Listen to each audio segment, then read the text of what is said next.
Allahu Akbar,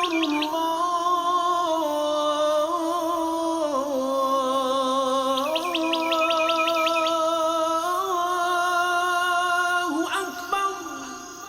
Bismillahirrahmanirrahim. Elhamdülillahi Rabbil alemin. Vessalatu vesselamu ala Resulina Muhammed ve ala alihi ve ashabihi ecmain. Qadrli cemaat mümin Müslümanlar, kardeşler, Allah subhanahu teala'ga hamd senelerimiz, şükürlerimiz bulup dursunşa. Biz şehadet getiremiz, Allah Teala'dan başka ilahlar yok.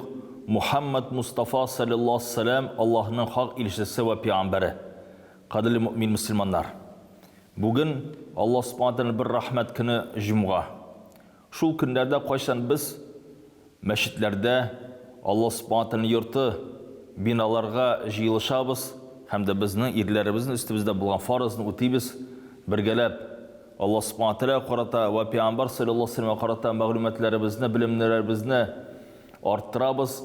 Birgalab saflarga bosib, qiblaga yo'nalib namozlarni topshiramiz. Alloh taolo juma kunlarimizni muborak eylesin. Alloh taolo salbi rahmatlari va barakatli yovsin. Assalomu alaykum va rahmatullohi taala va barakatuh. Qadrli cemaat mümin Müslümanlar, elbette bizning dinimiz ul ruhi o'sish yog'idan gina turmay, fikr yog'idan gina turmay, ilim bilan gina kitobdan gina turmay. Elbette ul shulay bizning ishlarimizdan, dunyoviy ishlarimizdan hamda dinimizni olib borga yordam etadigan binolardan da tura. Meşit ve medreselerden, vakf binalarından, qaysiları İslam dininin ilimin, ibadetin, namazlarını alıp paraga bizge yordam ete. Bir hadislerden qaysisini ketire Osman bin Affan, Peygamber sallallahu aleyhi ve sellem'nin yakın bir sahabesi, ol ayta: "İnni sami'atu." Şınlıkta min işittim. Kimden? Resulullah. Allah'ın ilişkisinden. Ol aytay dedi. Men bana mesciden yebtagi bihi vecihallah, benallahu lehu beyten fil cenneh. Bu hadis getirilir Bukhari hem de Müslim ciddiklarında. Peygamber sallallahu aleyhi ve sellem aytgan, kimde kim mescid tüzüse, Allah subhanahu teala rizalığın ümit etip, şul vaktin Allah subhanahu teala ağır cennette yurt tüzüp koyur deb aytilar. Yani bu hadis qadrli cemaat bizge bir işare. Eğer de kişi bu dünyada mal mülketini jellemişe, kişinin jellemişe, vakitin jellemişe, Müslümanlarga, İslam ümmetine şunday bir bina tüzü iken, qaysının maqsatı 5 vaqt namazını oqırga, Allah Teala'ga ibadat qilirga, hem de bu maqsatda ol kişilerden maqtavını tilemey, o'zini derecesini dünyada ko'tarurini tilemey. Hiç şeksiz Allah subhanahu rahmetten ümit etip, şul vaqtni bu kişi bilsin, Allah subhanahu teala anar cennette bir bina tüzür. Hem de bu inşallah Teala bir ümit cennet rahmetlerine erişirge inşallah Teala. Qadrli cemaat mümin Müslümanlar, mal mülketini işlep alırga jengil tugil. Çünkü ilimin alırga kerek. Medresesin gene tugil, institut, üniversitet, akademiyalar bitirip, özüne hüner soylarga kerek, işmekar bulurga kerek. Vakitinde, ömründe jellemişe, akşamını toplarga, aileni temin etirge, selametligini qararga, hem de şundan üstep Allah Teala kaldırgan mal mülketten meşit tüzü. Elbette bu көңілінің hem de imanның bir батыршылығы. Allah subhanahu teala bizge 5 vaqt namazımızını İslam dininin bir tiragi etip ilan etti. Hem de Peygamber sallallahu aleyhi ve sellem ana bizge hadislerinde jetkizdi. İslam dininden bir 5 bağanası var. Şulardan birisi ol namaz dedi. 5 vakit namazımızda biz yurtubuzda da okurga mümkünüz. Dalada da okurga mümkünüz. Lakin de 5 vakit namazını cemaat bilen Cumuğa namazlarını koragan vakitte elbette ana için bina gerek, urun gerek. Ve Peygamber Muhammed Mustafa sallallahu aleyhi ve sellem hicrat kılgaç Medine şehrine özünün sahabeleri bilen ana en birinci işi El-Medine'ye barıp jitken çıkardık. Kuba mescidin tüzü koyda Kuba avulunda. Peygamber sallallahu aleyhi ve sellem indi Medine'ye düşkeş. Anda da birinci işlerden bula mescidke nigiz saylav, ornunu tabu hem de sahabeler bilen birleşip mescid binasını tırgızu. Şu vakitinde mescid ol zor manaralı, kengine bir bina bulmagan. Anı hatta tübesi de bulmagan cemaat. Ol ohadigine bir bina. 4 divardan. Hatta şu mescidke Peygamber sallallahu aleyhi ve sellem'nin hem de sahabelerin yurtları terilip durganlar. Çünkü alarının mal mülkete jitmegen tuğlasınca ayrım özlerine bir yurt tüzüp koyurga. Peygamber sallallahu aleyhi ve sellem'nin yurtundan mescidke işik bulgan Abu Bakır'nıkı, Umar bin Hattab'ını hem de kolgan sahabelerinikin. Kadırlı cemaat, o vakitini mescidini korasan, elbette o hatigine mescid bulgan. Lakin de o iman bilen, sahabeler bilen, İslam din bilen to'g'ilgan bo'lgan. Albatta, ushbu masjidlar biz hozirgi vaqtda bizning ko'z qarshisiga ketirlik tugul. Lekin de biz alarga qaragan vaqtda hech cheksiz o'rnak olamiz. Masjidning zo'rlig'ida da tugul, lekin de an ishga ilishidan, ana ma'nosidan iborat bo'lib turadi.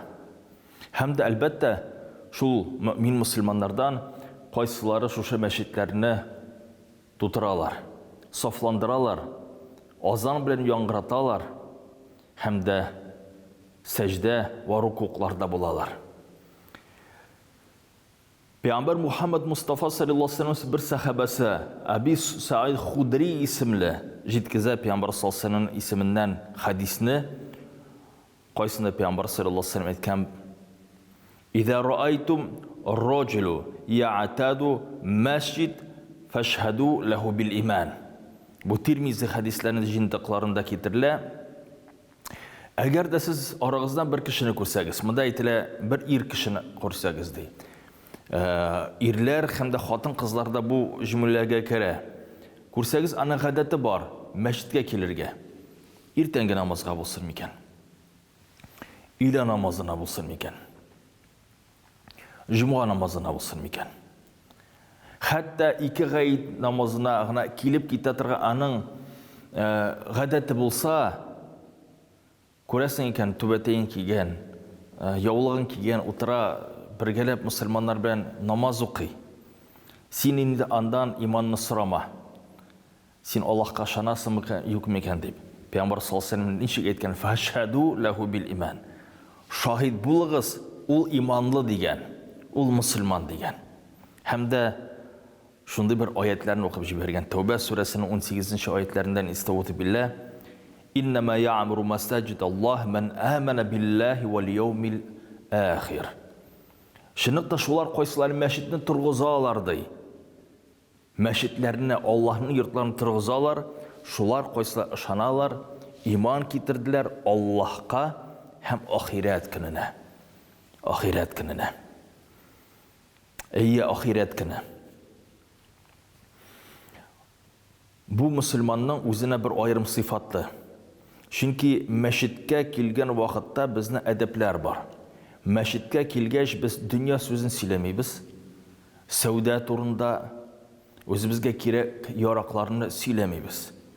Hatto sahabalarda bo'lgan shunday masala, agarda kimda bo'lsa dunyo turida alardan so'rov bersa, alar masjiddan chiqib, alarga javob qaytarganlar. Masjidning ruhini shulay saqlaganlar. Hamda Peygamber sallallahu aleyhi ve sellem'nin hadislerinde aytilar, agar da kishi tahoratini olib masjidga kelsa, faqat Alloh taolo rizoligi uchun. Kimda bilan da bo'lsa uchrashib, сәүдә эшләрен кору мәсьәләсендә түгел, никахлашу түгел, кемне булса бер дустын күрү, аның белән сөйләшү, очрашу өчен түгел, менә гыйбадәткә, Аллаһка сәҗдә кылып, мөселманнар белән намаз укыр өчен килсә, намазны узырлап, шул вакытны Аллаһ Субханаһу Тәала аны һәрбер адымы өчен гынаһын афу итер һәм дә дәрәҗәсе белән күтәреп торыр. Һәм дә аның намазы бер намаз гына түгел, 27, 32, 80 яки хәтта 100 һәм дә 700 дәрәҗәгә күтәреләчәк иншаллаһу тәгалә. Ошбу хадистә иман мәсьәләсе дә искә төшерелә. Иман. Безгә иман төшенчәсе җәмәгать ислам динендә бер дә аермалы түгел. Иман ул Аллаһ Субханаһу Тәгаләгә ышану, аны хак итеп күрү, Пәйгамбәр Мухаммад Мустафа саллаллаһу алейһи ва саллям пәйгамбәр һәм дә расул итеп тану, һәм дә ислам динен хак дин итеп тану, һәм дә аны тану гына түгел, аны кабул итәсең. Үзеңне мөселманнар арасында мин мөселман җөмләсеннән итеп таныйсың җәмәгать. Менә ул иман. Һәм дә Пәйгамбәр Мухаммад Мустафа саллаллаһу алейһи ва саллям бер дәрәҗәгә куйды шул кешеләрне, кайсылары мәчеткә киләләр, мәчетләрне төзиләр, Ямуру мәсаҗид дигән вакытта мәчетне исәнләндерәләр, һәм дә шулар Аллаһ каршында иман дәрәҗәсендә булып тора. Без һәр вакытны Аллаһ Субханаһу Тәгалә каршында үзебезнең иманыбызны яңартырга тырышабыз. Аллаһ Тәгалә дә Кур'ан-ы Кәримдә безгә еш кына чакыра: "Я юхаллазина аману амину биллаһи ва расулиһи".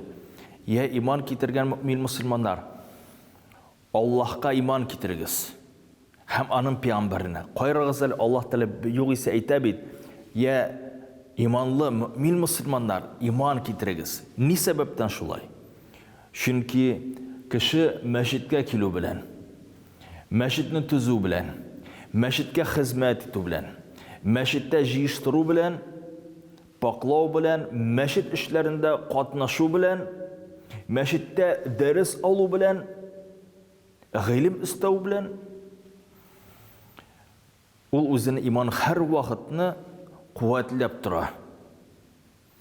Ул һәр вакытны куәтләп тора, байыта иманын, калбын чистарта, фикерен чистарта. Аллаһ Тәгалә каршында һәм дә һичшиксез мәчетнең файдасы һәм дә ниъмәте шулардан бер-берсе булып тора. Кадерле җәмәгать, әлбәттә ахыр сәгатебез җитәчәк. Һәрберебез Аллаһ Субханаһу Тәгалә каршында килеп басырбыз. Һәм дә шушы вакытларда хисапларыбыз булачак. Анда төрле дәрәҗәдә кешеләр булыр. Булыр шулар кайсы Аллаһ Субханаһу Тәгаләгә якын, шуларның кайсы йөзләре нурлы, һәм дә без беләбез кыямәт көненең һәм дә мәхшәр мәйданының бер күренеше кояшның баш өстендә булулары. Ягъни шул хәтле иссе булачак. Аллаһ Субханаһу Тәгалә кыямәт көндә бер төркем халыкны барлыкка китерер. Һәм дә Пәйгамбәр саллаллаһу алейһи ва саллям аны бер хадисендә искә төшерә: "Истауду билlah, саб'атун юзиллюхумуллаһу фи зиллиһи яума ла зилля илля зиллюһ". Булыр 7 төркем халык. 7 төркем халык. Аларның хисабын без белмибез. Ләкин дә алар 7 төркем. Һәм дә алар булырлар Аллаһ Субханаһу Тәгаләнең гаршының күләге астында. Күләгәсе астында. Һәм дә шушы вакытта кайчан калган күләгәләр булмасты. Әлбәттә мәхшәр мәйданында тавы да булмас, агашы да булмас. Ләкин дә Аллаһ Субханаһу Тәгаләнең гаршының күләгәсе булыр. Һәм дә шушы Аллаһ Субханаһу Тәгаләнең гаршының күләгәсе шушы 7 төркемдәге булган халыкка салкынча имин һаваны биреп торачак. Шуларның берсе раҗул qalbuhu muallaqun fil masajid дип Пәйгамбәр саллаллаһу алейһи ва саллям әйтеп куя. Шушы 7 төркемдән бер төркеме булачак шул кешеләр, ирләр ва хатын-кызлар, кайсыларның калепләре мәчеткә бәйләнгән булачак. Ничек мәчеткә бәйләнгән? Көндәлек тормышында, мәшәкатендә аның бер уй фикере булачак. Карале, өйлә намазы булачак. Эшләремне шулай төгелләргә кирәк. Өйлә намазына мәчеткә барып килим. Ясту намазы булачак. Эштән соң кирип ясту намазын укып чыгыйм.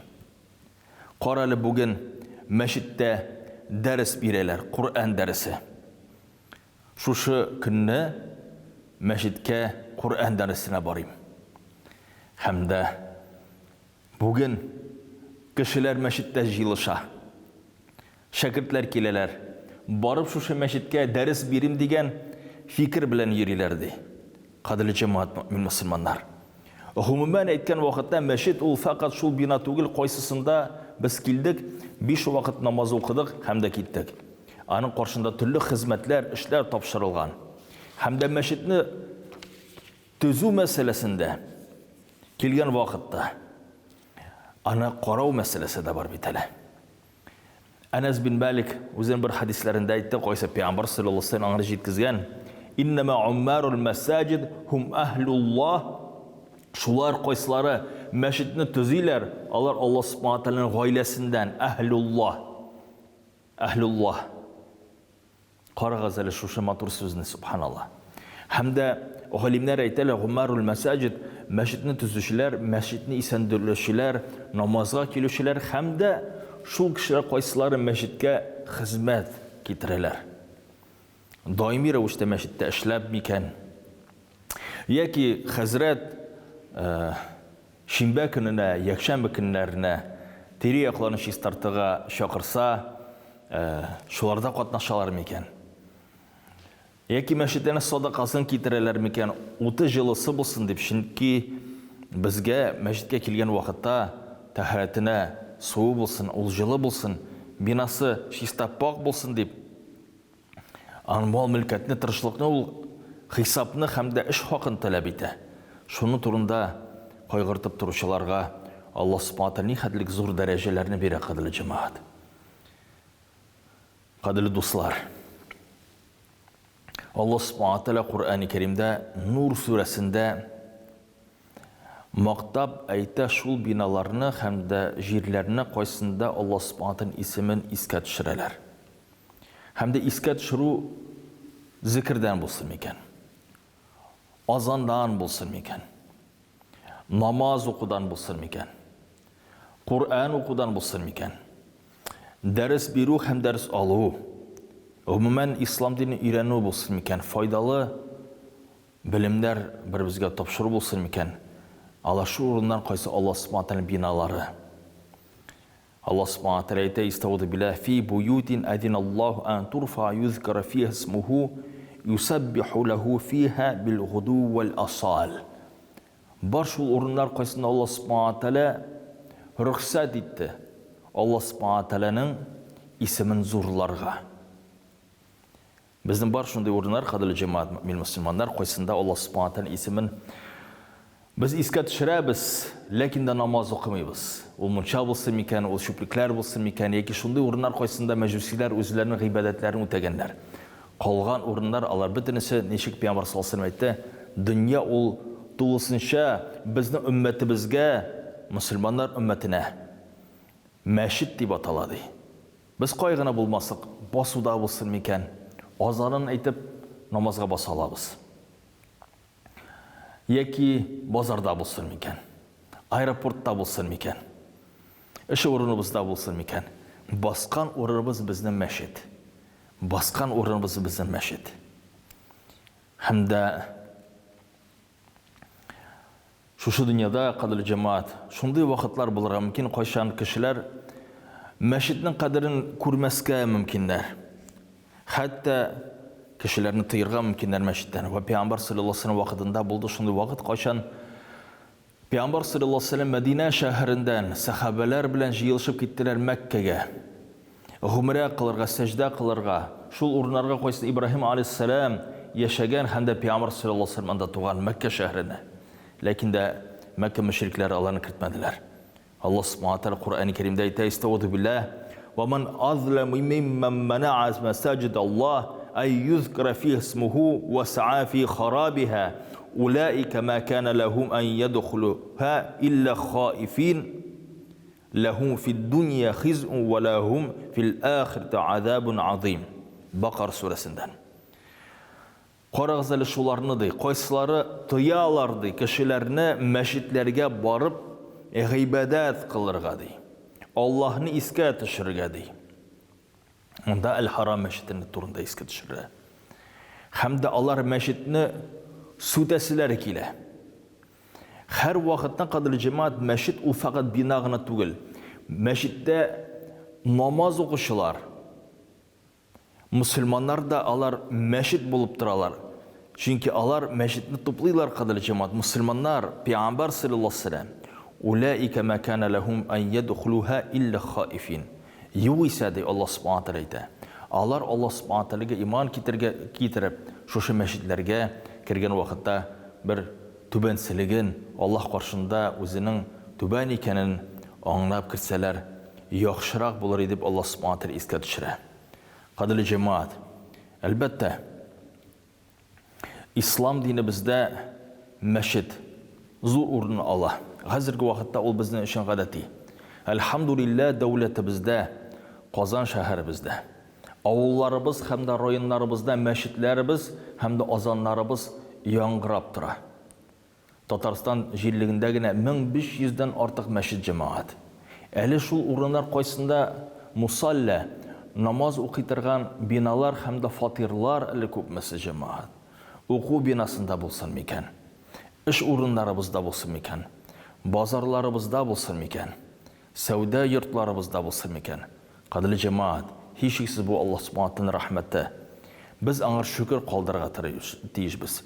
Şükürlərimizden jitkizirge tiyişbiz. Şu binalar bilen kullanı, Allah'a hizmet itu bilen hem de temin itu bilen qadirli cemaat.